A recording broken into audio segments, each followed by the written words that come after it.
As my plastic surgeon always said, if you gotta go, go with a smile.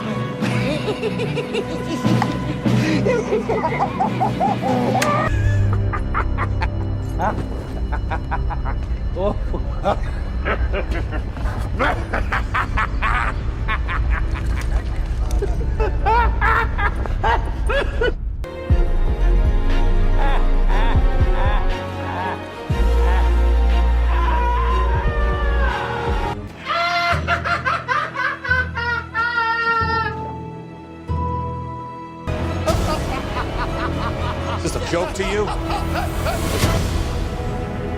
Send in the clowns. Hello, in the same vein as Tim Pool, the right-wing reactionary, I'm going to read out other people's journalism and pass it off as my own. The difference is I will try and give a balanced view of the debate around the Joker movie. Welcome to ASM Weekly. It's the same anti-social media podcast as normal, but a bit more frequent and a bit more broad in scope. There is no liberal elite, nobody stifling your speech. It's still the same old boys on top.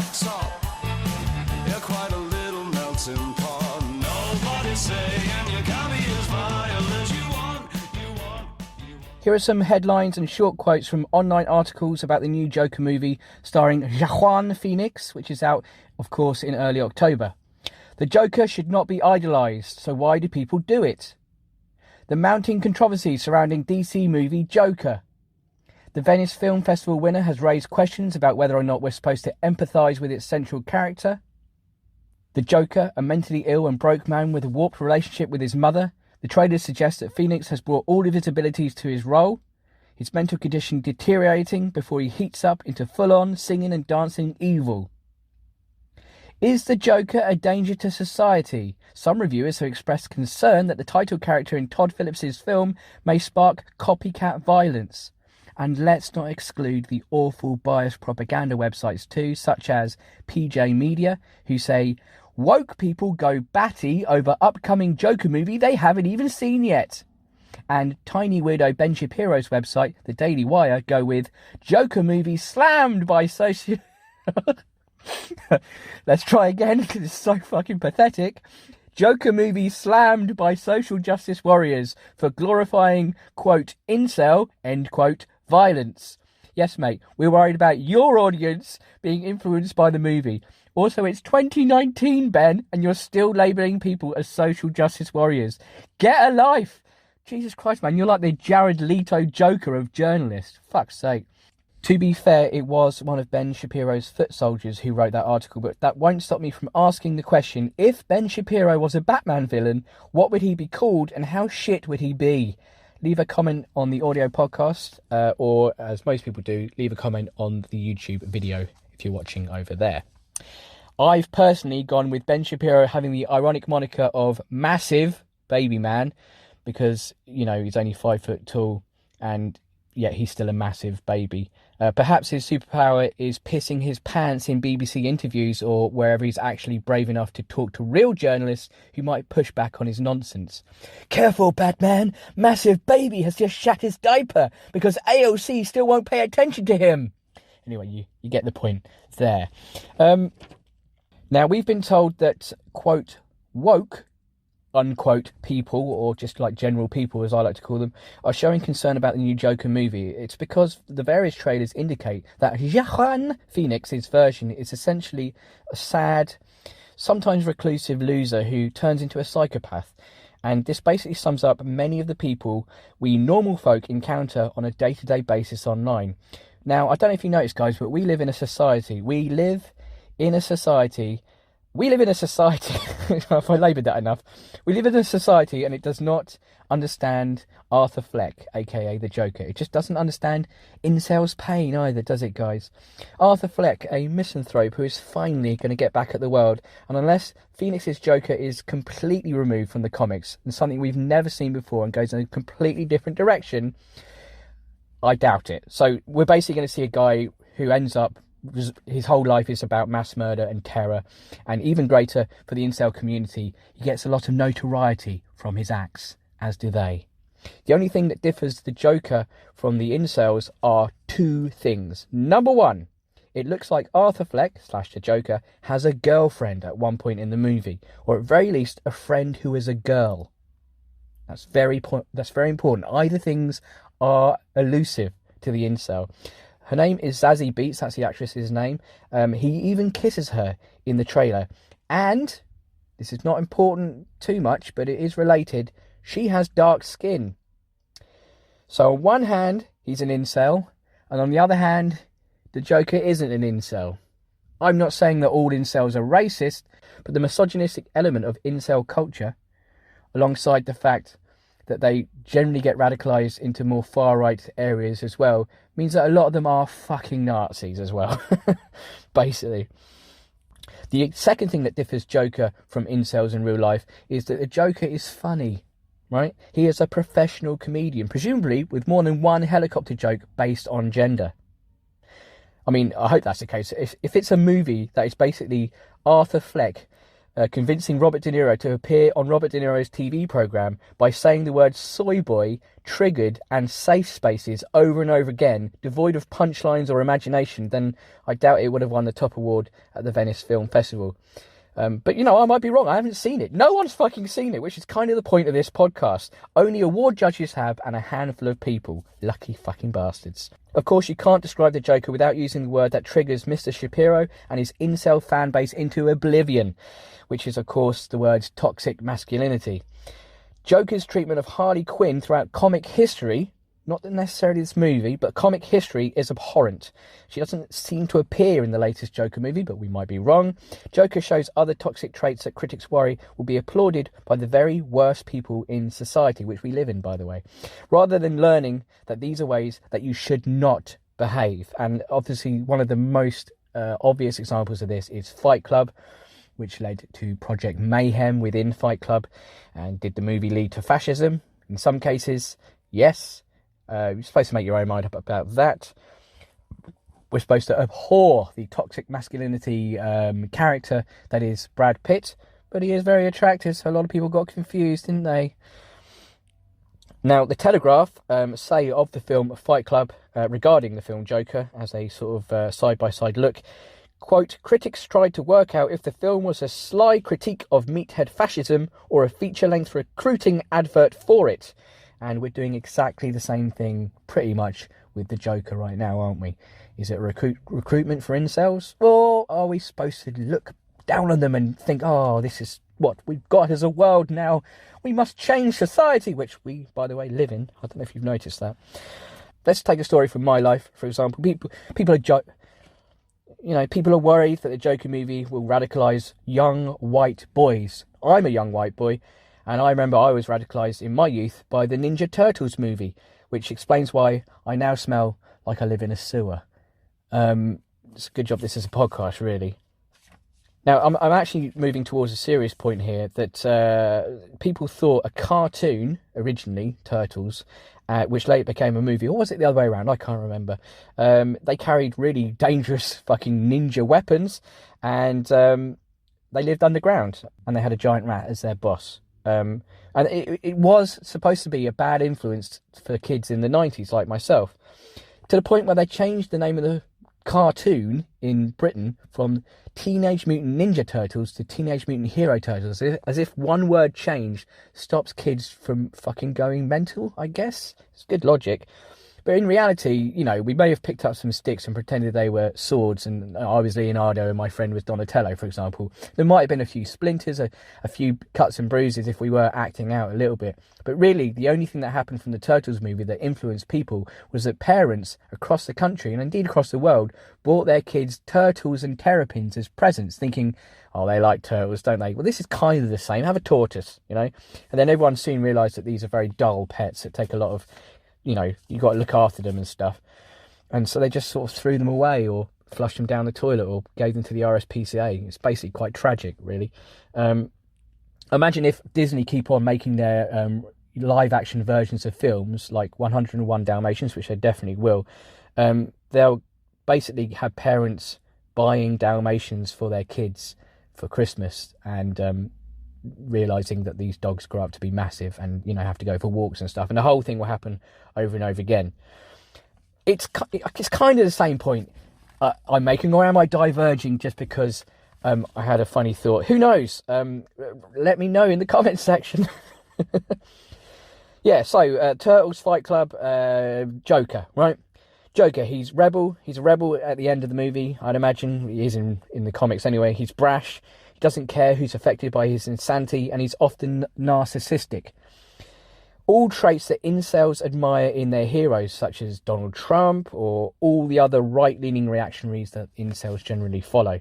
On top of that is the mass shooting that happened during the third Christopher Nolan Batman film, the one that featured Bane from 2012. There actually was a greater crime than not understanding what Bane was saying. I paid 15 quid for this film and I can't understand a fucking word the villain's saying. Yeah, a guy shot up this theatre, which is slightly worse. It's just a joke, guys. It's a joke. We've got over it. It's been a massive 30, 40, 50, 60, 70, 80, 7 years. And they brought out a Joker film, which is not problematic at all when you consider there was a shooting less than a decade ago. Yes, this guy murdered and injured scores of people. And on top of that, there is a very real threat of white nationalist and Nazi-style shootings and, in fact, incel murders that are happening. For example, in Canada, there was quite a big one recently that disaffected white men do on an almost week-by-week basis. In America, Canada, fucking New Zealand, there have been terror plots. It was revealed yesterday, 22 terror plots. People plotting terrorist activities that were foiled by British intelligence and police forces since 2015, including 9 far-right plots, which indicates that's most probably, white men who were going to go on the rampage or something similar in Britain, a place without any fucking guns. So I don't know quite what that involves, but good luck to you. But that's almost half of the terror plots since 2015 have been foiled, presumably were by white men, which even in Britain, where terrorism barely happens nowadays, it's now changed from brown people to white fucking pissed off losers who've been radicalised by fucking, your Tommy Robinsons and stuff. Allegedly. Now, my point is, do we really need to encourage these people further to commit acts of violence by having a movie with a white man who is hated by society, which we all live in, blah, blah, blah. Quan Fenix is a great actor. He has been in so many good movies. I watched one where he was disabled and an alcoholic recently. That was great. Well, you were never really here, which is fucking dark as fuck and really, really good. He always takes dark, twisted roles, so there's a chance that some disturbed loser is inspired to become a real-life Joker.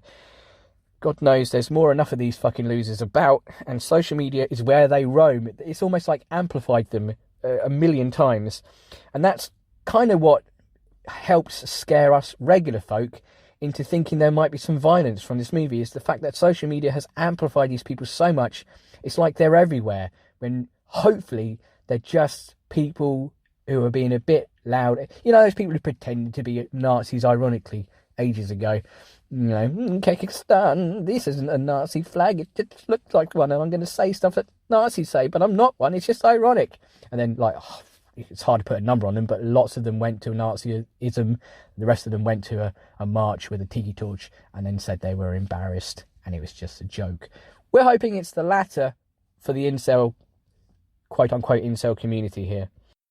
The following quote is from Geek Rant, and it says, some critics and social media posts from attendees of the film in Venice were concerned that the film's subject matter was treading on sensitive ground, with thoughts that it may portray sympathy towards the, quote, homicidal loner at a time when America and the rest of the world are plagued by gun violence, end quote. But on the other hand, the movie did get an 8-minute standing ovation. So, mixed messages, guys, again, That seems a bit long, doesn't it? 8 minutes for a standing ovation? That's roughly the length of the end credits, isn't it? On an average movie, 8 minutes. Did they applaud as soon as the credits started? And then, being a comic book movie, there was probably at least one end credits scene, and they had to just stop suddenly, watch the end credits scene, and then start up applauding again. Or it seems that it's possibly just one elongated applause break. And that would indicate that possibly that happened after the credits had finished. So there's just a black room with the curtains closed, them just going mad for 8 minutes long. Either way, that's a good sign, right? Or is it? Because there's a lot of pretentious people who go to Venice and Toronto film festivals. One imagines. I'm not sure they are representative of the cinema goer, the average Joe, me and you. Or maybe I'm just being too harsh. Maybe it's a great movie. We just don't know. It's the fucking point I keep making, all right? Oh, dear God. Just cheer up, everybody. Why so serious? Why so... Oh, well, see what I've done there. Anyway, people are saying that Mr. Fenix will win an Oscar for his performance. Will he? We don't know! All I know is that YouTubers are making money from reviewing a trailer. Not the movie. They're reviewing a fucking trailer. A trailer that looks like Arthur Fleck, who is basically a Travis Bickle kind of mad character from Taxi Driver. That's probably something we can be certain about, right? Personally, though, I think the movie appears in the trailer to be a remake of Kings of Comedy, to the point where they even add the original star, Robert De Niro, in it as some kind of homage to the movie, you know? Will there be... I mean, is it word for word like that movie? It would be amazing if it was. We all wish we went to the movie and it was literally word for word. Look, there is a difference, of course, because Robert De Niro is purposely not funny in that movie. He's supposed to be an unfunny cunt, whereas I think we're supposed to get the impression that Arthur Fleck is funny, but he's not given a chance. He's just, you know, shouted down straight away by Robert De Niro's character at the very least. Sorry to be boring and sensible there, but there you go. Right, so the interesting thing is the movie, Joker movie, is set in 1981, right? And Joker is played by 44-year-old Quan Fenix, okay? Is the Arthur Fleck Joker character the same age as the actor that plays him, or an age around that, you know? For example, you can get away with some actors with playing roles that they're clearly younger than the actual actor's age is. Leonardo DiCaprio throughout his whole career has done that. Brad Pitt has got some youthfulness up until recently, where I literally have just come from the cinema and seen Once Upon a Time in Hollywood. I won't spoil anything for you. What I will say is both of those actors can no longer play younger people anymore. They have lots of wrinkles on their faces. They are definitely in their 40s and 50s now, okay? But no, Joaquin Phoenix, he looks 44 or older, okay? So it's set in 1981. The character is probably around the same age. When is the Robert Pattinson Batman movie set? Is it set in modern day? Because that's like 20, 30 years later, isn't it? Yeah? So the Joker will be in his, collecting his pension at that point, right?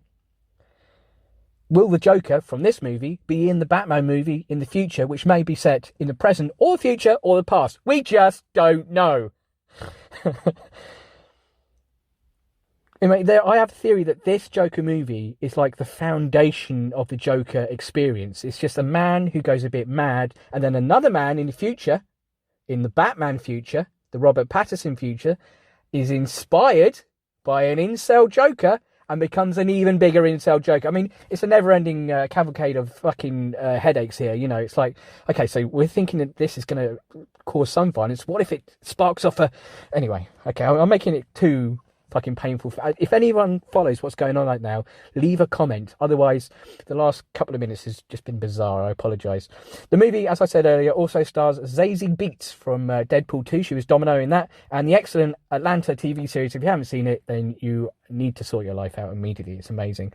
She was asked by Variety magazine if people will sympathise with Arthur Fleck. She said, quote, "It's kind of an empathy towards isolation and an empathy towards what is our duty as a society to address people who slip through the cracks in a way." Okay, there's a lot of culture of that right now. So is it empathy for that, or just an observation on personalities who struggle? End quote. And then the article says, Beetz won't give a definitive answer. No shit, that doesn't make any sense at all. It doesn't make a fucking single bit of sense. And they say neither will star Joaquin Phoenix when it comes to any part of the film worth discussing. The actor was cagey during interviews at the Venice Film Festival when asked about siding with Arthur. Phoenix told press that any questions they might have about Joker will be left up to the audience to decide. I mean, I don't want to labour the point, guys, but no one knows a fucking thing about the movie. Phoenix goes on. This is a quote, the great joy of the film for the audience is they get to decide for themselves what to think about Arthur's transformation. That's what I was attracted to, says Fenix. In most movies, certainly in genre movies where there is a hero and a villain, the motivations of the character are clear. What I like about this is that I was never certain what was motivating him. I have my own opinion. I think I know what it is for me, but I wouldn't want to impose it on anyone who hasn't seen the movie. Now that's much more salient, it makes much more sense than the previous quote from his co-star there. But really, it still doesn't tell us anything. In other articles, Fenix said that he, quote, really started to go mad in his new role. And many publications led with that as a headline until you delve further into their articles and realise it's clickbait. Because basically, the rapid weight loss he endured for the film, basically he says it impacts you psychologically, which isn't quite the same, isn't it? If you're interested, he lost 52 pounds for the role of Joker, which in real money is almost 4 stone, which is quite a lot. The Independent have a great article to check out called Is Joker a Danger to Society? Which I don't know if you know, guys, we live in one. Many good points for and against. Quote, surely whether or not some members of the audience may sympathise or even identify with Fleck is a sad indictment of our society, rather than a reason to condemn the film or the filmmakers. Very good point. And as you know, for balance, I do like to include the views of extreme right and fringe publications written by fucking idiots. Don't want to show any bias there, but let's start again. Go back to PJ Media, who I mentioned earlier, who say, remember they say woke people go batty over a movie they haven't even seen yet, and they quote one person. That's one person's opinion. Let me just clarify, one person writing on Twitter, a little tome they wrote on Twitter, their opinion, and they write it off because that person is, and I quote, an SJW. Top journalism's there, guys. One person is angry about the film and has written an over-top screed on Twitter, and the whole SJW army hate it on that basis. The Daily Wire, which we mentioned earlier, this is a quote from them. Okay, strap yourselves in for this fucker. Quote, social justice warriors are loudly warning audiences to stay away from the film. End quote. No, they're not. Has anyone here genuinely heard anyone say, do not go and see the Joker? No, they haven't. They're showing disappointment in what might be the glorification of incel sort of life.